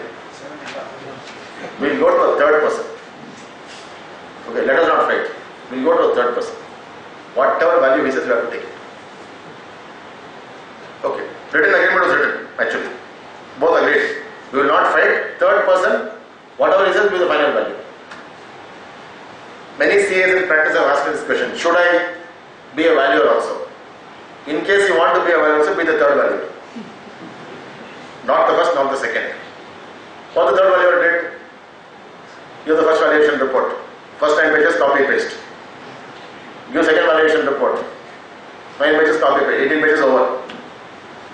Last 2 pages, basis for conclusions. 20th page came out the grand figure saying that the value of this bond is actually 7.5 crores. This is the best job of the valuation market if you ask me. Let two people fight, come out to the room, give the reports and you don't require actually do a valuation course and all. As long as you know addition, subtraction, more than sufficient. But what will happen here is that we will have to understand why the second person said 5 crores, why the company said 10 crores. All these are obviously based on judgments only. Greek market, treasury bond rate there, bond market rate there, what is the inflation rate there, all these things come into play there. So the amount of scope given for judgment in Ind As is probably much larger than this thing here. So I have just given a small example here to see how this works out in actual practice. I have just put in a couple of journal entries also. Incidentally, this presentation is the branch only. Any of you who want this presentation, you probably ask them. They'll probably give it to you also. So I basically said that 100 widgets for total consideration of 1,000 rupees, which means that 10 rupees is the cost of each widget, and they can return the goods within 60 days and claim a full refund. Over the past 5 years, returns have been around 3%, and my carrying cost is 5 rupees. So basically what I am saying is, I am selling what I got at 5 rupees at 10 rupees. That's what I am trying to say here. My cost of carrying is 5 rupees. I am saying 10 rupees here. Now if you apply whatever I told you here, and here there are no performance obligations, it's only variable consideration here. There are no performance obligations. I am not giving warranty, no nothing here. Only a performance obligation, only a variable consideration which I have to understand. So what I got in front of me is that I got 1,000 rupees of revenue, out of which 3 rupees are going to anyhow not come to me. So the first entry I will do is, I will recognize sales revenue of only 970 rupees. Because those people are going to return the goods, I have to do it. I have to refund the money. I put a refund liability of 30 rupees. Similarly, for the cost of goods sold, I will put a debit entry for that. I will put a refund asset of 15 rupees, and obviously 500 rupees the value of inventory in stock. This is what I do for the first part. This is on date of sale, when I made this sale. If he has returned one widget at the end of the year, what am I going to do? I am going to debit my refund liability because I am going to pay him this money. Credit cash of 10 rupees because I am going to refund the money to him out of my 30 rupees which I created there. And similarly, I reverse my entry for the refund as well as the inventory. So the reason why I give you this example is that today what we are doing, we are not passing this entry for the refund asset and refund liability. It is happening in the natural course. I am refunding money, it is contractually being accounted for by books of account. Ind As 115 will probably specify that you would have to create your books of account on date of sale. On date of sale, refund liability for what the refund which is going to be paid to the customer, and the refund asset for what I'm going to get the goods, the cost of goods sold. Further, I have to create a refund asset in my books of account, which will probably end this thing here. And if there are no other returns, what will happen? I will recognize only one widget has been returned. I will probably recognize the revenue. So this transaction has to be followed logically in your Ind As 115 for the purpose of revenue recognition. This is of course a very simple task. How do I allocate the transaction price? Step number 4 we are talking about now. How do I allocate the transaction price to the separate performance obligations? I can use the guidance given is obviously they give a lot of guidance in this, and they say that it can be actual or it can be estimated. I can make an estimate also for what is the allocation transaction price. If I am going to give a good which is free of cost, that is my performance obligation. I know what is the price of the goods. That can be actual. If I am going to do a warranty, 3 years warranty, how much the warranty cost me in 3 years time, I do not know. I make an estimate. So for allocating the transaction price, again, Ind As 115 gives you the liberty to say that you can do an actual thing or an estimated basis as you can be, and this can also obviously consist on a year-to-year basis. You have to keep reviewing it every year. Might be related to single performance obligation. So they have got a very interesting insert into Ind As 115. It says that except when an entity has observable evidence that the entire discount relates to only one or more, but not all the performance obligations, the entity shall allocate discounts to all the performance obligations. This is a very important sentence. It got a lot of meaning now. Let us say, for example, we go into the same SAP implementation that appears to be the most popular example which I give today. SAP implementation we go into. They say, okay, all the modules, finance module, HR module, all the modules of SAP going to implement in your company. 18 months, 5 crores of rupees, 1 year warranty, 1 year extended warranty also I'll give it to you. So basically for 3 years I am there with you. 1 year warranty is free of cost, and 1 year extended warranty is free of will be additional for me. That will actually be a second performance obligation, as already told you. So you are the CFO of this company which is implementing SAP. You say that okay, fine, 5 crores is too much. I have got another offer from one more supplier for 4.5 crores. Give me a discount. If you don't give me a discount, I got another supplier. Actually, there is no other supplier also. That's how you negotiate with all these companies. It's okay, I can't give you so much of discount. I'll make it 4.8 crores. Final. The original thing is for 5 crores. 5 crores contract value, but he said no, 4.8 crores. So 20 lakhs has been given as a discount. Now the problem in Ind As 115 arises is that this discount I have got, remember, 2 performance obligations. The second performance obligation is the 3rd year warranty. So the problem arises, this discount of 20 lakhs of rupees should I allocate only to SAP implementation or to my 3rd year warranty also. The standard says that if I am not able to have observable evidence that the discount is for the 3rd year warranty also, then you can apply it only for your 0 products. Otherwise, they say that by default, you will have to allocate the discount also to all the performance obligations in the contract. So, if my 3rd year warranty is costing me 20 lakhs of rupees, the same rate of discount I have to apply for that also. This becomes a rather difficult process to prove because I do not know. First of all, I do not know what is going to be the 3rd year warranty cost. I don't even know it. I'm just talking now in thin air, so to speak. I'm making an estimate now for what will cost me warranty. Okay, I normally put in inflation and all these things also, but still, I don't know what is going to be my cost. On top of it, 115 comes and says now that you please implement your discount there also. So allocation of discount primarily, if it is a product-based industry or even a service-based industry, normally what we think is that unless I am able to clearly prove that the discount is for the 3rd or 2nd performance obligation also, I will allocate only to the 1st performance obligation, which is what we are delivery of the goods or sale of goods or rendering of service also. And the first, we've already discussed this in a little bit of detail. Over time or if not in time, recognize only the control transfer. So basically what is going to happen, the last step is the easiest now. I know contract, I know performance obligation, I know transaction price, I have done allocation also, variable consideration, all this I have done allocation also. As and when I perform this obligation, I will start recognizing my revenue. This is probably the easiest step because I have already done the hard part. The hard part is already over now. That is my performance obligation, identification of the price. These things can obviously vary a little bit, estimates can obviously vary, but still that is permitted by Ind As 115 also. So this, basically what will happen here is that I will start deferring my revenue if I have got a performance obligation beyond 1 year. The sum of these 5 steps is going to be that only. I will defer my revenue if I have got performance obligations which are beyond 1 year. So what I will do is that beyond 1 year, year 2, year 3, year 4, whenever that year is there, whenever those performance obligations are being performed, I will start recognizing my revenue. This is the very simple substance of this thing here. So just to tell you what Amazon did, because what I did was just to get a little bit more guidance, because this is now new to India, just coming from 1st of April. Abroad, IFRS 15 came from 1st of January 2018. But some companies, British Telecom, Amazon, they early implemented. They said, okay, we'll implement it earlier. Because we've had experience in Indian context also. Always accounting standards used to say, earlier implementation is encouraged. Encouraged. All these are not good words to use in India. In fact, just to tell you about IFRS itself, in 2006, SEBI came out with a circular which said that any listed company on SEBI, any listed company, can present their financial statements in IFRS, not Ind As, I'm talking about IFRS, 2006 only I'm talking about, full-blown IFRS. Any listed company which is listed on the stock exchange in BSE or NSE can present their financial statements in IFRS. They obviously would have a, easier to do in the, what you can say, US exchanges and all those things. At that time, when the circular came out, there were 4,845 companies listed on BSE. 4,845. How many converted to IFRS?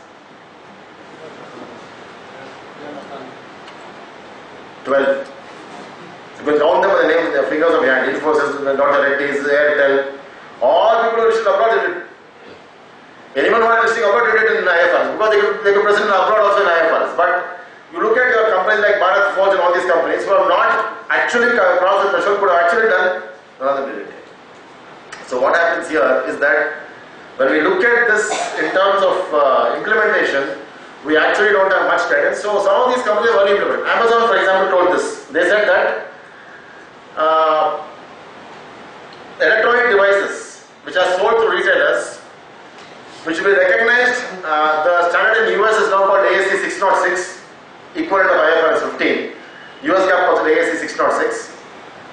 They said that the electronic devices, which invariably mean your iPads, they have changed the basis of revenue recognition from when they are, till now what they were doing was that they were recognizing revenue when the dealer sells to the ultimate customer.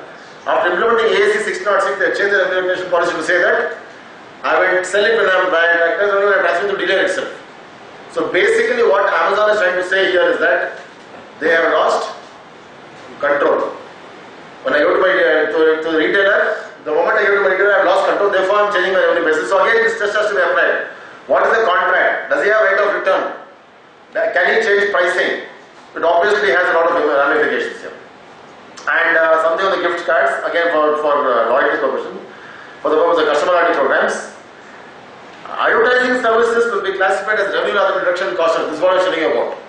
Amazon is now saying that advertising revenue, which was previously being shown as a reduction from my sales, will now come as my revenue, because if you go back to the definition of revenue, they said that ordinary activities of the enterprise. Advertising is a part of ordinary activities of Amazon, so they want to remove it from cost of sales and add it to your revenue.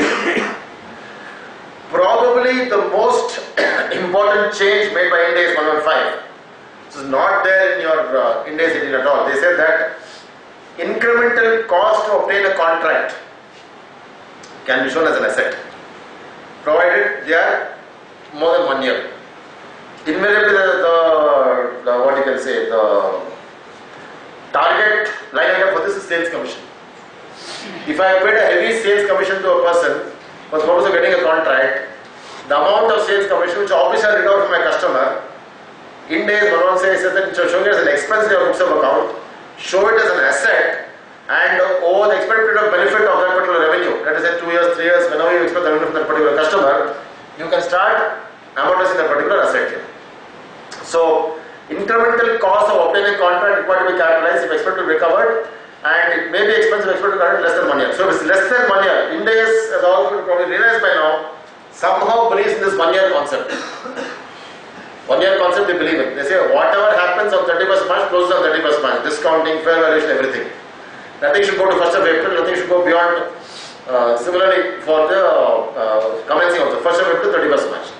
So here they have said that if the sales commission is paid, expected to be, expensive with less than 1 year of period of time, I can expense it. Otherwise, I have an option to actually capitalize my books of account. The reason why this comes in is because invariably you will observe that the US markets, the European markets, sales commission is a very high percentage of the salesman's salary itself. The salesman's salary, you will have 40% of fixed pay, 60% will be variable pay. So what will be his operating loss? His operating will be to sell the maximum only. And they obviously incur a cost there also, because they will have a commission, they will have a cost incurred. So that cost can be probably amortized as an asset here. And interestingly, what Ind As says is that before you look at the contract fulfillment cost like sales commission, all these things, your first guidance should be you please see if any other standard permits it. For example, PP, Ind As doesn't permit it. If it does not permit it, then you come to Ind As 115. So they are very, very clear in the guidance saying that it is possible. Say for example, major repairs and maintenance can be capitalized under Ind As 16. Major repairs and maintenance can be capitalized under Ind As 16. Borrowing costs can be capitalized under Ind As 23. All that will not come into this particular year. So in case other standards permit you to capitalize such costs, contract fulfillment costs, you can capitalize for that standard. Then you, in case that does not permit it, then you can probably come back and look at the guidance for your this thing here. And required to capitalize if they relate directly to a contract, they relate to future performance and are expected to be recovered. Amortized, capitalized cost as well as control transfer. So I look at contractual period, customer, what is the contractual period, how long this is going to be, accordingly I will transfer my or I will amortize my contract cost over the period of time. Now the most important part of 115 is going going to be that now we have the notification since 1st of April. What do I do if I'm a listed company on 30th of June? When my first Ind As 115 will probably come into play. But we know that June, we have taken the concept of limited review very, very seriously. It's limited review only. Okay, we have taken it very, very seriously. So 115 has come, okay, the company is considering the options for implementing 115, we'll say we'll get away with it. We'll sign it, auditor, and everything is happy, no problem at all. But if you have to implement it, what happens? I could have two situations. The first situation could be that I could have ongoing contracts which are done as per Ind As 11, Ind As 18, which are still ongoing, not completed. Not completed. What do I do for those contracts? Completed contracts, absolutely no problem. You already know as per Ind As 18, any further new contracts get to you have to apply Ind As 115. The standard gives the option saying that you can do it retrospective as per Ind As 8, subject to practical expense for completed contracts. That's the expense I told you about. Otherwise, they say that retrospectively, with the difference adjusted in retained earnings. So what they are saying now is that on 31st of March 2018, you apply Ind As 115 to all your contracts, completed, non-completed, semi-completed, everything. That difference you go and put in retained earnings, just like an Ind As opening balance sheet. This option is there for you. Now, I can do this, I don't have a problem in doing this. I'll come to the reason for this later on, because if I adjust this in retained earnings, what is going to happen?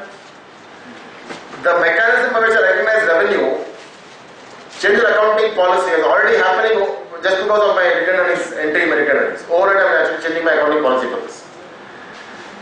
One of the things you'll have to understand in Ind As, of course, is that the disclosures, as all of you will probably be aware now, are very intense. We have to do a lot of disclosures, and I just disclose it, that's all. There are a lot of disclosure articles in Ind As. Unfortunately, Ind As 115 does not solve our problem, actually adds to our problem. It says that disaggregated information for all contract balances, description of significant changes, amount of revenue, remaining to performance obligations, significant judgments and changes in judgment. Why should I use this? I don't understand. I am saying, okay, I got a judgment that I'm going to get money from them. Now the standards particularly says that please give significant judgment. So what is going to happen is that the amount of disclosures I make are going to be pretty intense in your Ind As 115, as all of you know. Probably people have realized this. One of the dangers in disclosures is what? What's the danger in disclosures? Typically, let's say what we are doing right now. Somebody asks me to disclose, I will disclose it. That's what I'm going to do. Right. The real intent behind disclosure as per Ind As is supposed to be at least that the person who is reading the financial statement is supposed to make a judgment whether the financial statements are. I want to use the word true and fair. I said true and correct. I said true and correct because true and fair is a very awkward word to use. I said true and correct. The disclosures become very intense now. Now, Ind As 115 does not solve a problem. It says that disaggregation. I am supposed to give all the disaggregation of my revenue as per Ind As 115. We have got segment reporting. On top of this also now. Disaggregation of revenue as per Ind As 115. Somehow, the focus of IFRS is shifting from pure play accounting into disclosures. I will not be surprised. I am surprised it's not already happened. I will not be surprised if tomorrow morning you get, a position on the job portal saying that manager IFRS disclosures. You will definitely be paid more than the CFO itself because full year you will have work obviously. The CFO may not have work for the full year. The amount of disclosure is going to be very, very high. Here also, in 115 also we seem to be getting into a lot of, disclosures. So one problem I have found in the 115, which is, I'm not saying problem, but some of this has been escaped our attention.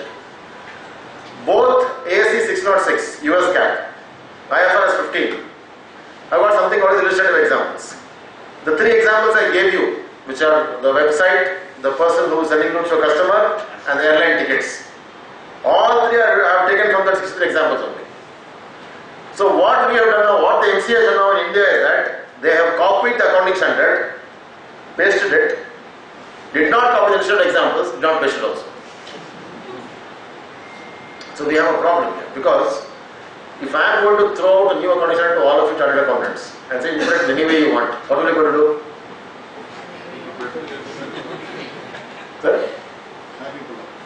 You will say, okay, no performance obligation. Over, done. Why should I break my head? I don't have any guidance, no. Nobody showed me what is to be done. So, unfortunately, 115 does not carry those illustrative examples. You can imagine the fact that the very reason that they are giving you 63 performance, 63 examples itself proves that the amount of guidance given there is tremendously large. Obviously, very, very large. So, unfortunately, I don't know why this has happened, but anyway, that's the situation we've got. I'll give you a couple of small examples before we wind up here. This is what British Telecom have said. Very interesting thing in British Telecom have said. They have said that as per my present accounting policy, I give a handset to a customer and keep him locked in as my customer for 3 years. So I say, will you give me a customer for 3 years? I say yes, I'll give you a handset free of cost or at some very nominal value. €1, €2, whatever it may be. For me, I want the customer because he's going to be my customer for 3 years. So what they were doing was that since the handset was given free of cost, they said free of cost, did not recognize revenue. They moved over to IFRS 15 and said that I have to allocate a price for that handset now. Because I've got two performance obligations here. The first performance obligation giving the handset to the customer. Second is serving him for 3 years or giving him mobile connectivity for 3 years. So they have now said that the moment I move over to IFRS 15, I am going to give a price for that handset, allocate whatever revenue I can for that handset. Let us say the handset costs 15,000 rupees. I am just giving an example. 50,000 rupees. I allocate 50,000 rupees to the handset over the period of time, 3 years, reduce my revenue accordingly to the customer, and as and when the customer keeps paying me, I keep on reducing the handset. I basically sort of depreciate the handset. This is the impact. So one of the things which has happened is that people feel that the telecom industry is probably most impacted by the because they have tremendous performance obligations. They got tremendous performance obligations. As all of you probably having, mobiles probably realize that they keep calling you up and offering you got so many offers that you want to take it. Full night talk time free offer. I got the offer once. Full night talk time. Do my talk full night. Then they said, sir, full night talk time free offer. They said, I said, okay, fine, do full night talk time. I have to talk to you only. If you talk to me and I do full night talk time, no problem. How much I allocate revenue for that? I don't know at all. Because it's free of cost, right? So telecom industry apparently are going to be the worst hit by the 115 because of the number of obligations they got to the customer. Generally what will happen is that if we look at the promises made, right, it also depends on the handset value and all those things. Now this entire revenue aggregation or segregation, whatever you're trying to do, or disaggregation, whatever you're trying to do, would obviously be based on the period of the contract. I told you British Telecom has said that they are keeping customers locked in for 3 years. They give me the mobile only if I am there with them for 3 years. So I tell them that, okay, I am going to be with you for 3 years. He's happy. He says, okay, fine. I'll do my IFRS 15, you don't worry about it. You keep paying me a monthly revenue. I do the segregation, I do all these things. The only good thing British Telecom should be happy about is that Reliance Jio do not have plans to go to UK. If they go to UK, we have a problem with IFRS 15 also. But what do we say? Don't pay me money at all for 3 years, be my customer for 3 years. End of 3 years, I take a deposit from you. There's going to be massive problems there. How does he account for the deposit? Whether he does it now or all these things probably will come into play. Though this slide is not very, very clear, I quickly go. This is a very interesting slide of a company called as Airbus, who also implemented IFRS 15. So very interesting. So that's why I thought I should probably tell this to you. And they've given the example of IFRS 15. Then what is the impact? They've done a couple of these things here, and they just give what the examples and all those things. And just to quickly tell you what the variable consideration law is, they said that all aircraft revenues will reflect the price net of engine concessions reduced based on estimates. So I understand how this works just to know variable consideration again. Look at the airline industry basically. It works like this. Some of them Indigo.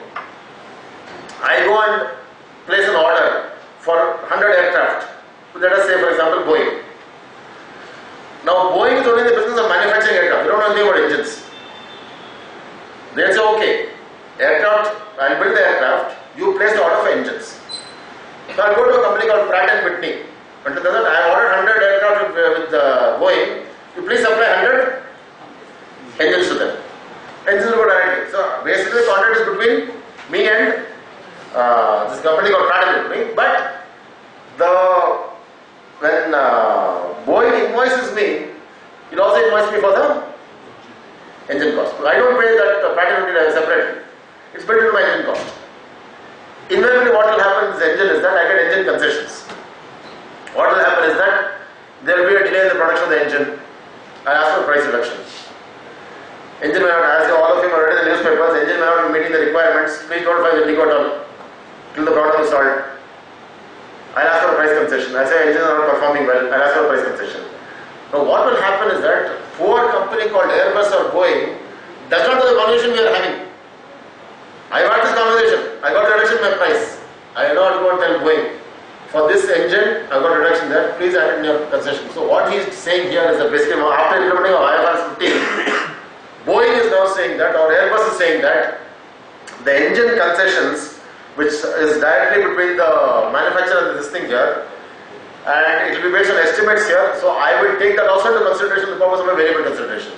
So basically what will happen is that if I have previously not taken that into consideration, because of the implementation of IFRS 15, I will definitely take this into account for the purpose of my estimate. And then give another example of what's going to happen. Just to give you an example, like I said. So we'll come back to a more relevant, forget about Airbus, forget about British Telecom. What happens to my CF contracts? Do I do a performance obligation? Do I have control or not? So again, if I apply the test of control, till today what we were doing was that on CAF contracts, revenue was being recognized the moment it was put on board. That's why it's called a CAF contract. The moment I put it on board, I recognize revenue, which will fairly remain the same even in IFRS 15 also, unless I have got an option, I have got an opportunity, I have got an option to divert the ship and do a high sea sale. If I am able to do a high sea sale as the ship starts from Bombay, in that case I have got a problem. I still have control. It is actually not sale for me. So this concept of control, even though we said the ship is substantially complete and all those things, significant risk about it, transfer and all, if I am able to transport the goods or transfer the goods to another customer, in that case I still have control. I will not be able to recognize revenue as per IFRS 15 till the goods reach the ultimate or intended customer. Should shipping costs be recognized as separate PO? This is again a question which should arise depending on the contract. I will normally say in a CAF contract I pay the insurance, I pay the freight also. It will normally be integrated only. But suppose I am having multiple shipping costs from here to London, London to US. In that case, the second London to US will probably be a separate performance obligation. Again, I have to look at it from the point of view of how this works in practice. So I should not be able to. It will not be fair of me if I do not compare 115 with what is going to happen in your ICDS world. Many of you have already implemented ICDS, all of you have already done it. According to me, it is not income compensation disclosure standard. According to me, it is increasing confusion, decreasing simplicity. A very interesting thing has happened in ICDS. They decided to copy and paste only a few portions of Ind As 18. They got bored of doing the entire Ind As 18. They've taken a few portions. Transfer significant risk and reward, okay. POC method, okay. Ind As 11. They have not done the entire Ind As 18 at all. So the question which arises now is that will ICDS change to Ind As 115? The only answer I got is I don't have an answer for this. Technically speaking, if you ask me, they should. They should. The one problem, or probably the biggest problem we are facing with ICDS is the fact that we only have 10 ICDS, we have 29, India, we have 40 Ind As standards and 29 AS standards. So how are the remaining standards going to work? Leases, no ICDS on that. According to me, ICDS should not be there at all. But of course, my opinion will not matter, but still, ICDS, the concept is actually flawed. But still, will they follow Ind As? See, what is going to happen now is that, as I told you, the moment I say performance obligation, I want to reduce my revenue. The moment you say reduce the revenue, income tax officer says, no, not going to happen. Fair value increases, he is very, very happy. So there is going to be a problem. Deferred tax will be a very big part of the Ind As 115. I have not heard any literature or any discussion happening whether the existing ICDS will be changed itself or not. That also I do not know. Nobody seems to be even talking about that. They have put some mention, okay, let the people follow, no problem. According to me, tax audit report is the best ICDS you can actually have. Nothing more than a tax audit report. All the disclosures are there only. Why do you require separate ICDS for that? Your tax audit report is the best ICDS you can probably have, but anyway, we do not know. Because if they bring in the word called performance obligation in ICDS, we are going to have a significant challenge in terms of how the department interprets it. Because again, judgment will come into play. All these problems will come into play. Okay. And finally, I want to say that is Ind As 115 an opportunity for people who are practicing? Because what happened was 2 years back we said Ind As is coming, chartered accountants have got a lot of opportunity. 2 years went by, we didn't get any opportunity. July 1st, 2017, all chartered accountants were very, very gung-ho saying that GST has come. 10 years no unemployment for chartered accountants. Lot of GST work will come to us. What are we doing now? We are paying GST taxes on behalf of the client. I don't have the money, you pay tax and with your fees I pay the money to buy it again after 2 months. So does Ind As 115 present an opportunity? Well, the best answer to this probably depends now. But I would typically say in the corporate world, if you have a corporate client, for a moment for this we'll keep aside the partnership firms and all the LLPs and all those people who will also be impacted, but not so much as if you ask me. Look at a corporate world, private limited company doing manufacturing business, having contact with the customer, there will actually be performance obligations. We got to identify them. I think that is a challenge for us. Normally what will happen is that, as we said, till date is happening a very understanding of customer is there, he pays me some money, I send the goods to him, something happens, adjustment happens, okay, no problem. But please remember that if I go back to 31st March 2019 and I am going to sign the balance sheet, Ind As 1 says that all the accounting policies have to be necessarily followed. I will have to follow Ind As 115 from obviously 31st March 2019, which means that I have to identify all the performance obligations. So one good measure, we can go and tell your client that new standard has come. I will not going to confuse you by saying performance obligation law. I will tell you how the standard works against the Income Tax Act. Please allow me to do the assignment. Whatever fees, ultimately fees only client decides. We can't negotiate, that's okay. You decide a particular fees with them and then say that I will tell you what will be the tax impact of implementation of Ind As 115 and get the assignment. Don't tell him Ind As 1 performance obligation contract and he said, no, thank you, I don't want. You tell him, I tell you what is the tax implication of Ind As 115, how ICDS will be against this. I think this is an opportunity we should not miss. Opportunity starts right now. You can call the client tomorrow morning itself and tell him that I've got this opportunity, Ind As 115. Don't tell him opportunity, no. I've got this challenge. I've got this challenge. New standard has come into play. You've got contracts, you may have performance obligations in the contract. I am the only person who identified because I know honestly you don't know anything about it. I will tell you how it works in practice based on the Income Tax Act, whether there's going to be an income tax benefit for you or not. I can tell you with some great degree of confidence that out of 10 clients, at least 7 will respond and say, okay, fine, this is something. Because this is going to be this is being sold as a product incidentally. In other geographies, even in India, many consulting companies are saying that I've got product for Ind As 115. That is the product now. I do not know what the product is. I don't know what are the performance obligations. They've got a tool, all this they are saying. But I think that this could impact because what I am visualizing is that the standard will not change. This will remain the same. It's not going to change at all. Will not happen to standard also. That also will not happen, at least in the near future at least. With that background, what are we going to do revenue recognition? Because as we all know, revenue is very critical not only from the point of view of revenue recognition itself, but also impacting our income tax calculation. So therefore I think it's very, very critical. I think with that, I would like to end my presentation. Thank you very much. If there are any questions, I can take some questions. Thank you. Respected members, few seconds. It's an opportunity for me to thank our senior resource speaker, Sri Mohan Lavi sir, and I request Prasanna Kumar sir to please handle this our memento in recognition with the wonderful session we had on behalf of Bangalore branch. Sir, we thank you very much and good night, one and all. Thank you, sir.